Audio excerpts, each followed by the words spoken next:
सरकारी जमिनीचा व्यवहार होऊ शकत नाही. व्यवहार कोणी केला, कसा केला हे समितीच्या अहवालात समोर येईल. उपमुख्यमंत्री अजित पवारांचं स्पष्टीकरण. अजित पवार मुख्यमंत्र्यांच्या भेटीला. पार्थ पवार कथित घोटाळ्यानंतर अजित पवारांनी घेतली फडणवीसांची भेट. पार्थ पवार जमीन प्रकरणातील सर्व व्यवहार रद्द, सर्व दस्त रद्द, चौकशी समितीही गठीत. अजित पवारांनी दिली माहिती. चोरीचा माल परत केल्यावर गुन्हा रद्द होत नाही. पार्थ अजित पवार प्रकरणावर अंबादास दानवेंचा घणाघात. अजित पवारांच्या राजीनाम्यासाठी शरद पवार गट आग्रही. अजित पवारांना वेगळा न्याय का? अंबादास दानवेंचा सवाल.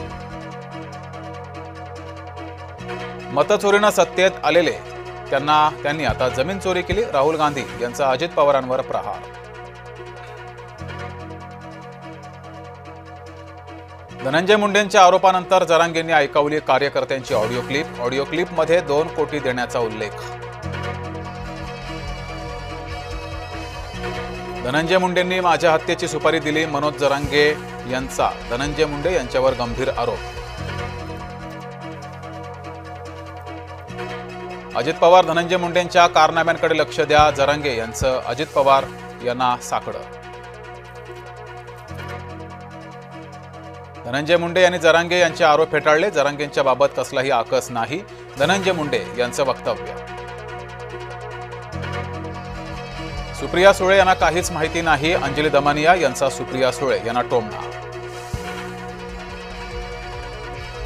सुप्रिया सुळे यांची वेगळी भूमिका. आत्याबाई भाच्याच्या पाठीशी. पार्थ चुकीचं वागलेलं नाही. सुप्रिया सुळे यांचं विधान. पुण्यामध्ये भोंदूबाबासह 3घांना अटक. 14 कोटींच्या फसवणुकीचा गुन्हा दाखल. पुणे पोलिसांच्या गुन्हे शाखेची कारवाई. ऑनलाईन गेमिंगमधून 84 कोटींची फसवणूक. नवी मुंबई पोलिसांकडून रॅकेटचा पर्दाफाश.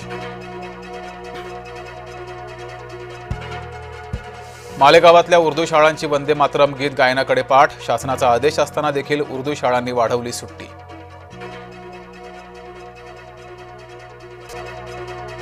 कोल्हापूर जिल्हा परिषदेसाठी काँग्रेसची रणनीती. इच्छुक उमेदवारांच्या मुलाखती सुरू. अंधेरी दहिसर मेट्रोची लवकरच भाडेवाढ होण्याची शक्यता. भाडे निर्धारण समितीकडे प्रस्ताव. राष्ट्रीय गीत वंदे मातरमचा नागरी सन्मान. पंतप्रधान मोदींच्या हस्ते नाणं आणि टपाल तिकिटाचं वितरण. शमीच्या पत्नीनं केली पोटगी वाढवण्यासाठी याचिका. दरमहा 4 लाख पुरेसे नाहीत का? हसीन झाला सर्वोच्च न्यायालयानं फटकारला.